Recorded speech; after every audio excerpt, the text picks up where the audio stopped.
ரோகிணி, மனோஜ், விஜயா, முத்து, மீனா எல்லாரும் கோர்ட்டுக்கு வராங்க. ரோகிணியை பார்த்து விஜயா அவங்கள பிரிக்காமல் விட மாட்டேன்னு சொல்கிறாங்க. ரோகிணி அது உங்களால் மட்டும் இல்லை, கடவுளால் கூட முடியாதுன்னு சொல்கிறாங்க. ஜட்ஜிக்கிட்ட நான் தான் கல்யாணி, எனக்கு கிருஷ்ண ஒரு பையன் இருக்கான், இது எல்லாத்தையும் நான் மனோஜ்கிட்ட ஆல்ரெடி சொல்லிட்டேன்னு சொல்கிறாங்க. மனோஜ் இது வரைக்கும் என்கிட்ட எதுவுமே சொன்னதில்லை, ரோகிணி பொய் சொல்கிறா அப்படின்னு சொல்கிறாங்க. பொய் சொல்லாத மனோஜ், நான் ஆல்ரெடி உன்கிட்ட சொல்லியிருக்கேன் அப்படின்னு ரோகிணி மிரட்டுற மாதிரி சொல்கிறாங்க. அதுக்கு பேய் அது இதுன்னு மனோஜ் வளர்றாரு.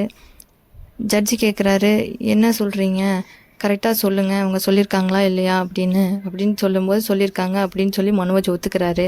இதை பார்த்த விஜயாவுக்கு மயக்கமே வந்துடுது.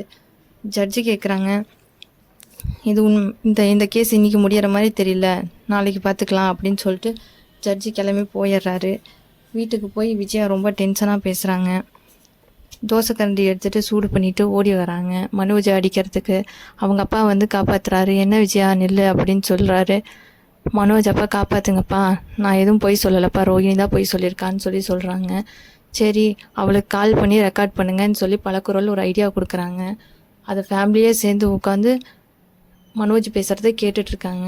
ரோகிணி, என்ன மனோஜ், உங்கள் அம்மா இருக்கனால நீ பொய் சொல்கிறியா அப்படின்னு சொல்லி கேட்குறாங்க.